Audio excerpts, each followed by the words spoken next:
Hi friends, welcome to another video. അപ്പോൾ ഇന്നത്തെ എൻ്റെ റെസിപ്പി എന്താണെന്ന് വെച്ചാൽ മലയാളികൾക്കൊക്കെ ഏറെ ഇഷ്ടമുള്ള ഇലയടിയാണ്. അപ്പോൾ അതാണ് ഇന്ന് ഞാൻ നിങ്ങളുമായി ഷെയർ ചെയ്യാൻ പോകുന്നത്. അപ്പോൾ പിന്നെ എൻ്റെ ചാനൽ ആദ്യമായിട്ട് കാണുന്നവരുണ്ടെങ്കിൽ ഒന്ന് ലൈക്ക് ചെയ്യുക, ഷെയർ ചെയ്യുക, സബ്സ്ക്രൈബ് ചെയ്യുക. വീഡിയോ കണ്ടിട്ട് ഇഷ്ടപ്പെടുകയാണെങ്കിൽ എല്ലാവർക്കും ഷെയറും കൂടി ചെയ്തു കൊടുക്കുക. അപ്പോൾ അട ഉണ്ടാക്കാൻ ആവശ്യമായിട്ട് ഞാൻ റൈസ് പൗഡർ എടുക്കുന്നുണ്ട്. പിന്നെ ഇത് നമ്മൾ നൂൽപുട്ടൊക്കെ ഉണ്ടാക്കുമല്ലോ, ആ പൗഡർ ആയിരിക്കണം. കുറച്ച് തരിതരിയാവാം, അതിന് ഞാൻ കുറച്ച് പുട്ടുപൊടിയും കൂടി ചേർത്ത് കൊടുക്കുന്നുണ്ട്. അങ്ങനെ 1.5 ഗ്ലാസ് ആണ് ഞാൻ എടുത്തിരിക്കുന്നത്. അപ്പൊ അതൊന്ന് ചൂടാക്കി എടുക്കാം. പിന്നെ അപ്പോഴത്തേക്ക് ഞാൻ തേങ്ങയൊക്കെ തിരുമ്മി റെഡിയാക്കി വെച്ചിട്ടുണ്ട്. അതിലോട്ടേക്ക് പഞ്ചസാര ഇട്ട് കൊടുക്കാം. പിന്നെ ഏലക്കായി ഒന്ന് പൊടിക്കാം. ഏലക്കായി പൊടിയും കൂടി ഇതിൽ ചേർക്കണം. അപ്പൊ അതും കൂടി അതിൽ ഇട്ട് കൊടുക്കുന്നുണ്ട്. അപ്പോൾ ഒരു 3-4 ഏലക്കായി മതി. അത് ശരിക്കും പൊടിയില്ലല്ലോ, അതുകൊണ്ട് കുറച്ച് പഞ്ചസാരയും കൂടി ചേർത്ത് പൊടിച്ചാൽ നല്ല പൗഡറായി കിട്ടും. അതിനുശേഷം ഈ ചൂടാക്കി വെച്ചിരിക്കുന്ന പൊടി ഉണ്ടല്ലോ, അതിലോട്ടേക്ക് നമ്മൾക്ക് കുറച്ച് വെളിച്ചെണ്ണയും നെയ്യും കൂടി ചേർത്ത് കൊടുക്കാം. പിന്നെ ഇത് തിളപ്പിച്ച വെള്ളമാണ്, ഉപ്പിട്ടിട്ട് തിളപ്പിച്ച വെള്ളമാണ്. അതും കൂടി ഇതിലോട്ടേക്ക് ചേർത്തിട്ട് എല്ലാം കൂടി ഒന്ന് നമുക്ക് മിക്സ് ചെയ്ത് കുഴച്ച് വെക്കാം.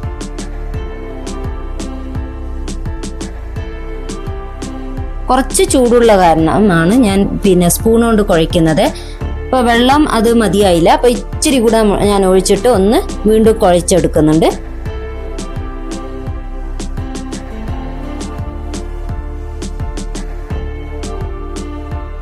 ഇതേപോലെ ആക്കിയെടുക്കണം. ഇനി ഒരു 10 മിനിറ്റ് റെസ്റ്റ് ചെയ്യാൻ വയ്ക്കാം. അപ്പോഴത്തേക്ക് നമുക്ക് ഇലയൊക്കെ റെഡിയാക്കി സെറ്റാക്കി വെക്കാം. ഇനി കുറച്ച് മാവ് എടുത്ത് ഈ ഇലയിലോട്ടേക്ക് നമുക്ക് പരത്തി കൊടുക്കാം.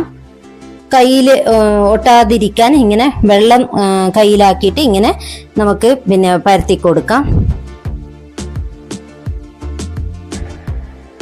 കുറച്ച് നേരിയതായിട്ട് പരത്തണം. തിന്നായിട്ട് പരത്തുമ്പോഴേ എന്താ വെച്ചാൽ ഉള്ളൊക്കെ വെന്ത് കിട്ടുള്ളൂ, നല്ല സോഫ്റ്റും ഉണ്ടാവും. പിന്നെ ഫില്ലിങ്ങും കൂടി ഇതിലോട്ടേക്ക് ഇട്ട് കൊടുക്കാം. ഇപ്പം തേങ്ങയും പഞ്ചസാരയും ഏലക്കായും ഒക്കെ ഇട്ടുണ്ടല്ലോ, അതൊക്കെ ആ ഫില്ലിങ്ങും കൂടി ഇതിലോട്ടേക്ക് ഇട്ട് കൊടുക്കാം. നിങ്ങൾക്ക് പഞ്ചസാര ഇഷ്ടമല്ലെങ്കിൽ പിന്നെ വെല്ലം ചേർക്കാം. എൻ്റെ അടുത്ത് വെല്ലം ഇല്ലാത്തതുകൊണ്ട് ഞാൻ പഞ്ചസാര ചേർത്തതാണ്. അപ്പോൾ അതേപോലെ എല്ലാം ഞാൻ ചെയ്തെടുക്കുന്നുണ്ട്.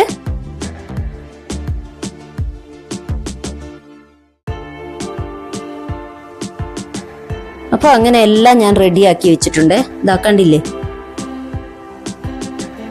ശരിക്കും പറഞ്ഞാൽ ആവിയിൽ പുഴുങ്ങിയ നല്ല ഒരു എന്താ പറയുക, നല്ല ടേസ്റ്റ് ഉള്ള ഒരു ഈവനിങ് സ്നാക്സ് ആണ്. ഈവനിങ് സ്നാക്സ് ആയിട്ടും രാവിലെ ബ്രേക്ക്ഫാസ്റ്റ് ആയിട്ടും എല്ലാം നമ്മൾക്ക് കഴിക്കാവുന്നതാണ്.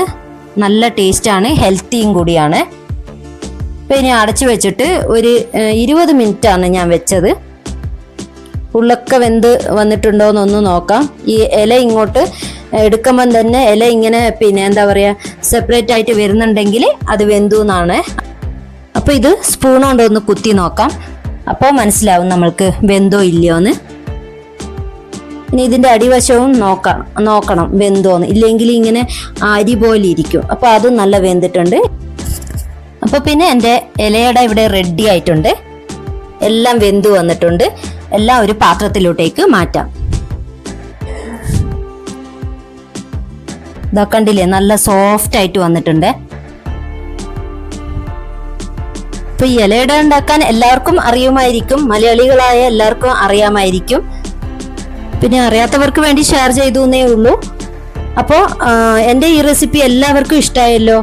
അപ്പോൾ ഇഷ്ടമായെങ്കിൽ എല്ലാവർക്കും ഷെയറും കൂടി ചെയ്തു കൊടുക്കണം. ഇതുപോലത്തെ ഈസി റെസിപ്പിക്ക് വേണ്ടി നിഷ വൈബ്സ് ഒന്ന് ഫോളോ ചെയ്യാൻ മറക്കരുത്.